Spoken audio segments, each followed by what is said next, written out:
Hey traders, Akil Stokes here, and welcome to another edition of the Trading Blog. Sorry that I missed you yesterday, but life got busy. My schedule was completely packed, so I didn't have time to record anything for you. The same is going to go for tomorrow. I've got to head out of town right after our live trading room, so this will be the last episode of the Trading Blog this week, but of course, I'll be back on Sunday over on the Trade Empowered YouTube page to share a few of Forex market preview.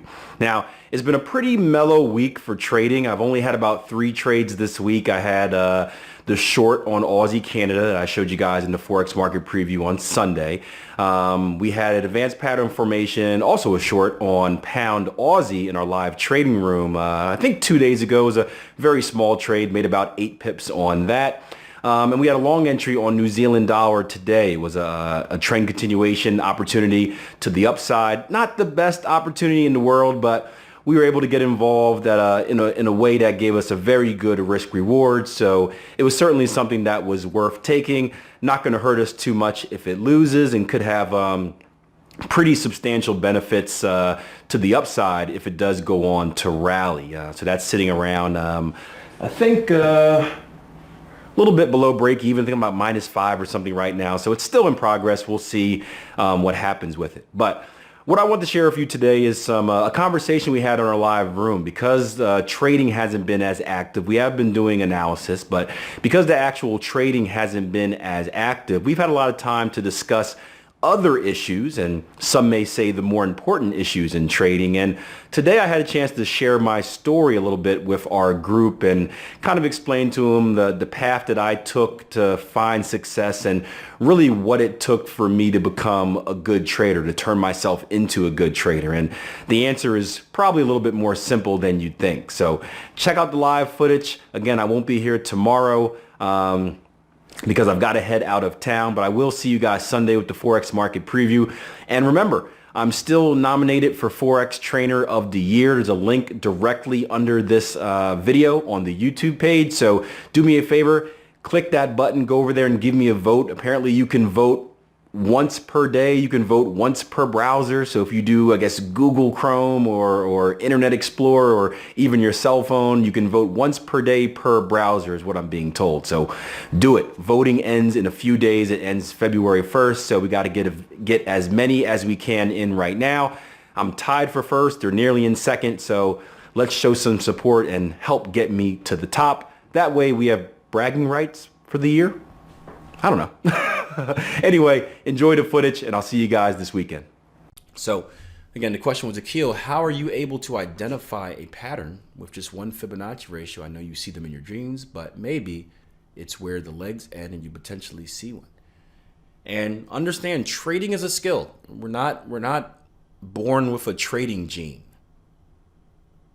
right?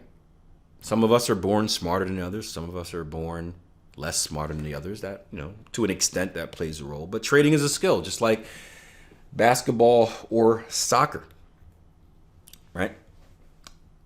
I joined an indoor soccer league this past winter over the break for a couple weeks, and I haven't played soccer since middle school. I'm a big soccer fan, but I haven't played soccer since middle school. I played in high school. I played football, baseball, basketball, those 3 sports.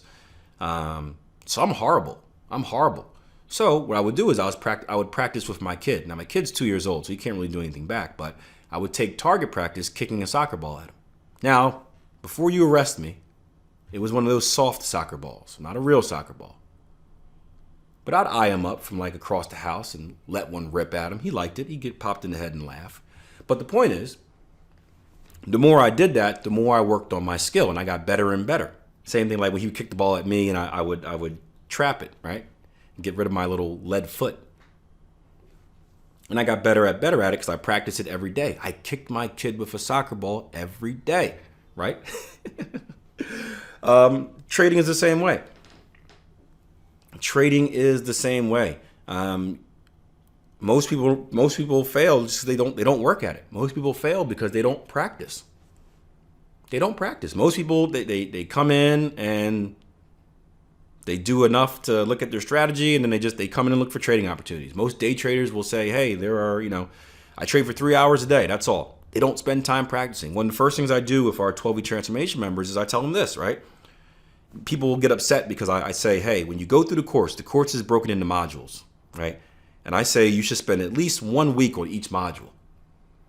And, you know, the modules, you can get through a module in what? How long? What is it, like a 30-minute video? Right? 30-minute video, maybe an hour Q&A session or an hour live session to go with it. So an hour and 30 max of training. You can get through that in a week easily. You can get through that. You can get through the whole course probably in a day. If you wanted to. Not all the recorded material, but just the bulk content in a day. Right? But the point is, right, you're supposed to look at that material and then you're supposed to spend that entire week practicing it. You should spend an hour going through charts and then maybe going back and watching the recording again, and then spend another hour going through charts. Spend an hour each day, more than an hour if you can, but spend time each day practicing your skill before moving on to the next subject. And that's how you understand it, right? I spend a massive amount of time in front of the charts. And this is not even talking about the time when I first started trading and I was unemployed and I had nothing but time on my hands to study. When I had no job, guys, and I was just trading, right? When I made the dumb decision to quit my jobs and go full time into trading before I was even good, horrible decision. But I would sleep maybe what? I'm about a 6-hour sleeper, right? So 24 minus 6, 18. I had 18 hours. We'll take an hour off for lunch, right? Maybe an hour for, you know, for breakfast or whatever, for athletics. Let's take a few hours off. I had about what? 14 hours a day to work on my craft. You don't need a bath when you're unemployed. You're not going nowhere.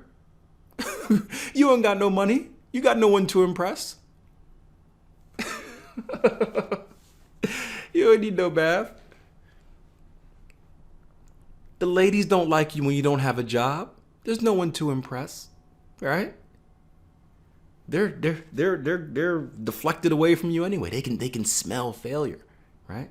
They can smell success too. They can smell failure. They're not worried about you. Who needs a bath, right? But I had all that time to practice and work on my skill over and over again, and that's just what I did.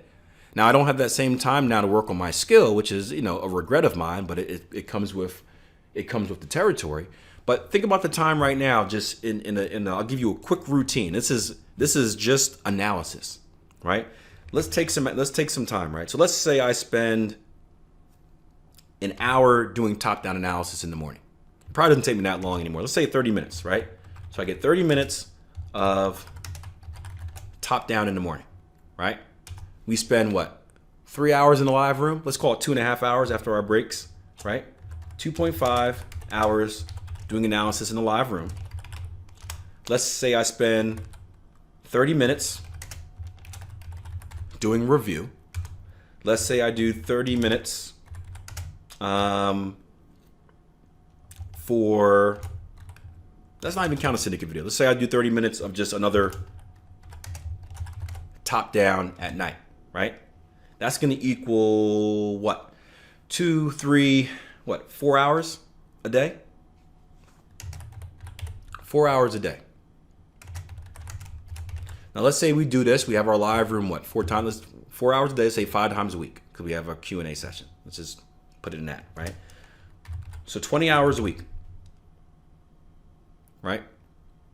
What are 52 weeks in a year, guys? Is that right? Am I right on that? 52?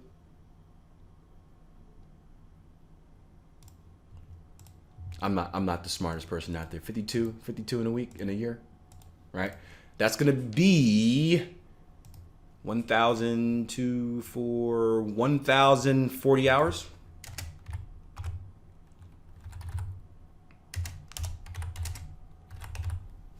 A year. And that's just based on normal trading stuff. That's not even adding time to work on your craft. Right? And I've been doing this since 2000. I got into Forex 2010.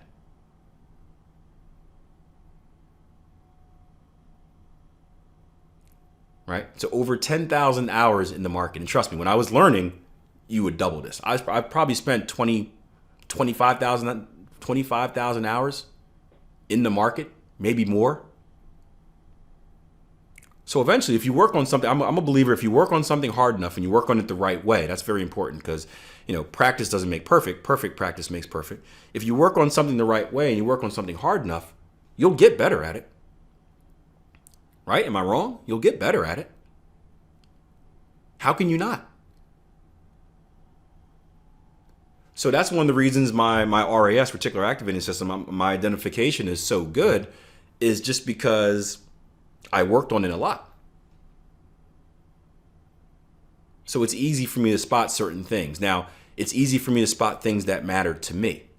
If someone else were to come to me with a strategy and say, hey, Akil, do you see that we're hitting the bottom line of a wolf wave, right? I'm going to be, I can't see it because I'm only trained to see what is important to me, and I've trained myself to ignore everything else. But if you ever want to learn something else, you just do the same thing. You just put in a massive amount of effort, a massive amount of time into learning that next thing, and eventually you'll get better at it. The problem is most people don't put in that much effort.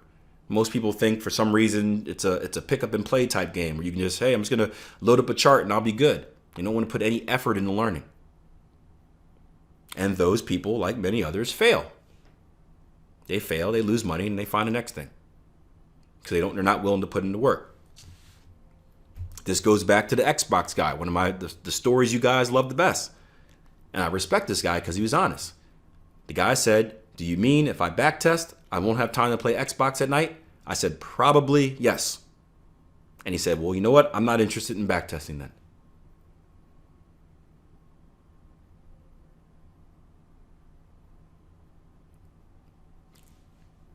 True story. And again, I'm not making fun of this guy. I respect his honesty. You know what this guy said, right? It could have went two ways, right? This guy could have easily said, you know what? Who needs backtesting? I'm going to trade anyway without it. And that would be foolish. This guy probably admitted to himself, again, I don't know him, but he probably said, you know what? If that's what it takes to be a good trader, I'm just not willing to do that. So I'm going to try something else.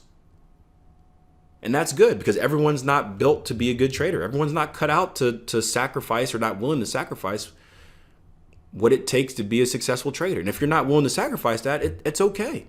Trading isn't for everyone. But if you're a person that says, I want to be great, I want to be good, right? Then you better do everything in your power to be good. So yeah, I don't make fun of that guy. It's a cool example because it's hilarious. But it's the same thing as an athlete saying, you know what, I'm just not good enough at baseball to play. So I'm going to try a different sport. And that's 100% okay because not everyone is cut out to be a trader. All right, there's a question in here, and we'll finish up on Dollar Canada, and we'll take our second break. Akil, what was your job before you quit? I actually had 3 jobs. I was an assistant track and field coach. I still am an assistant track and field coach. I technically didn't quit that job. I just wasn't getting paid anymore. They basically told me, hey, we're not going to pay you anymore. But I kept coaching. I was a therapeutic staff support, meaning I worked in the school district with kids with mental and behavioral health issues. So kids like that had autism. The kid I work with had Asperger's. People that had like anger issues, all sorts of family issues, stuff like that. Troubled children. So I worked in the school district with them, and I was a janitor. I cleaned toilets. I cleaned banks and preschools or daycares. Preschool daycares, same thing. At night. That was my fun life. It was great for like a year, and then, I realized there was no future in it. I guess I could have started my own janitorial business. That would have been the future, but I didn't really like doing that. It wasn't. The banks weren't bad. The preschools, that was a turnoff. The banks were cool. Banks were pretty clean. You're in there, you get it's okay. Preschools, those little kids leave some nasty things behind, man. There are some hidden treasures that you wish you wouldn't have found. Let's put it that way. Yep. Good old days. All right. How did you know that trading was for me? I just loved it. I liked it. I had one of the cool things I say is this. I was trading for so long before I actually made any money. So either I had to be stupid or passionate. Either I was stupid or passionate. Either I was an idiot for repeatedly doing the same thing and expecting a different result, right? When I was trading bad. I'm talking about I was just like imagine the market was kind of like, that's a bad analogy what I was about to use. The market was kind of like, I was going to say like a strip club. I'm trying to think of something better, more appropriate. The market was like a racetrack where all right, the market was like a strip club, right? You got these beautiful candles just dancing around all day, right? They're giving you signals, they're winking at you, and I'm just coming in every day and I'm throwing money at them. Like, here, take it, market, you look good. Take it, market, here you go. And then at the end of the day, I get nothing back. I just lost a lot of money doing just for no reason. I was there for the enjoyment and the rush of the market, the gamble, the excitement of watching candles go up and down, and got nothing out of it. But I kept doing it. So you're either dumb for doing that every day, because why else would you just consistently blow money like that? Or I loved what I did so much that I was willing to invest all of those losses, right? Because I knew there were learning opportunities in there, and I knew that, hey, I'm gonna get good at this because I just love it so much. Right, so that's how I knew that trading was for me. I just loved it. Whether I was making money or losing money, I liked coming into the markets each day. I liked doing the analysis. I just loved it. I figured I'd love it even more if I got good at it. So that's what I did. I got good.